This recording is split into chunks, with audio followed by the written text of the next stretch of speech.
মাথাভাঙার মালোপাড়ায় দোল, প্রেম, বিশ্বাস ও জীবনের অন্য আখ্যান। আমার ছোট্ট শহর মাথাভাঙা, শহরের একদম লাগোয়া ১ নম্বর ১২ নম্বর ওয়ার্ডের বাড়ি, সেখানেই মালো সম্প্রদায়ের বসতি।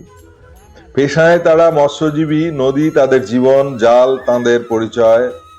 ব্যবসায়িক সূত্রে বহুদিন ধরেই তাদের সঙ্গে আমার আত্মীয়তার বন্ধন গড়ে উঠেছে।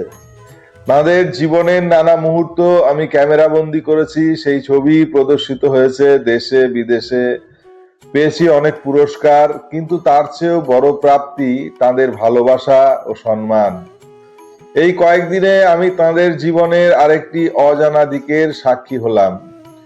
দোল উৎসব, শহুরে জীবনের, যার অর্থ রঙের উচ্ছ্বাস, আবিরের উড়ান, বসন্তের হাওয়ার মাদকতা। কিন্তু মালোপাড়ায় গিয়ে বুঝলাম দোলের আরেকটি গভীর আধ্যাত্মিক আখ্যানও আছে।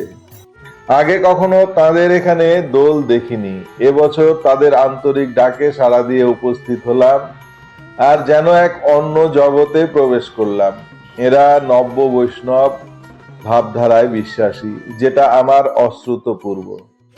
নদীর গভীরতা কমেছে, নাব্যতা কমেছে, মাছের প্রাচুর্য হারিয়েছে আগের ঐশ্বর্য।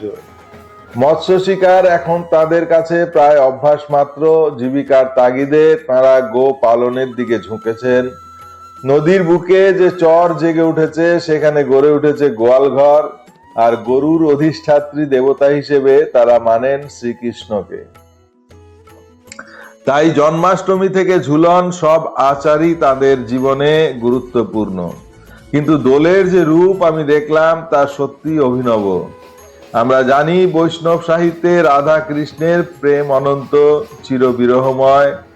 সেখানে বিবাহের পরিসমাপ্তি নেই, প্রেমই সেখানে চূড়ান্ত সত্য। কিন্তু মালোপাড়ায় দোল মানেই রাধা কৃষ্ণের বিবাহ উৎসব। গতকাল ছিল অধিবাস, আজ বিবাহ, আগামীকাল ভোজ ও অন্যান্য আচার। জল ভরা, গায়ে হলুদ, কীর্তন, মঙ্গলাচরণ, যেন এক পূর্ণাঙ্গ গ্রাম্য বিয়ে।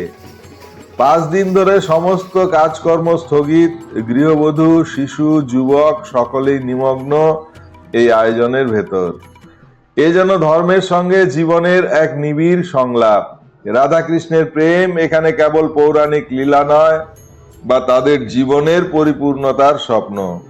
হয়তো যে প্রেম চিরকাল মিলনের অপেক্ষায়, তাকে তারা সামাজিক স্বীকৃতি দিতে চান। যে কৃষ্ণ গোপালক, গরুর রক্ষক, সেই কৃষ্ণই তাদের জীবন ধারণের আশ্রয়। তাই তার বিবাহ তাদের জীবনের, তাদের নিজের জীবনেরই এক প্রতীকী সম্পূর্ণতা। শহরে আমরা দোল মানে রং ছোড়াছুরি বুঝি, এখানে দোল মানে ৫ দিনের আধ্যাত্মিক উচ্ছ্বাস, সমষ্টিগত আনন্দ, সাদামাটা অথচ গভীর বিশ্বাসের প্রকাশ। এদের উদ্দামতা শহুরে কোলাহলের মতো নয়, এরা সরল, আন্তরিক, নির্ভেজাল। এই উদ্দামতার ভাষা সহজ, এতে কৃত্রিমতা নেই, আছে আত্মসমর্পণ। আমি যেন হঠাৎ বুঝলাম সংস্কৃতি কখনো এক রৈখিক নয়। একই উৎসব, ভিন্ন ব্যাখ্যা, ভিন্ন নন্দন। মালোপাড়ার দোল আমাকে নতুন করে ভাবতে শিখিয়েছে, প্রেম মানে শুধু অনুভূতি নয়, বিশ্বাসের মধ্যেও তার পুনর্জন্ম হতে পারে। এই ৫ দিনে আমি দর্শক নই, অংশগ্রহণকারী। তাঁদের কীর্তনের ঢেউ, শঙ্খধ্বনি, উলুধ্বনি আর হাসির ভেতর দাঁড়িয়ে মনে হয়েছে এ এক অন্য বসন্ত, রঙের নয়, বিশ্বাসের বসন্ত।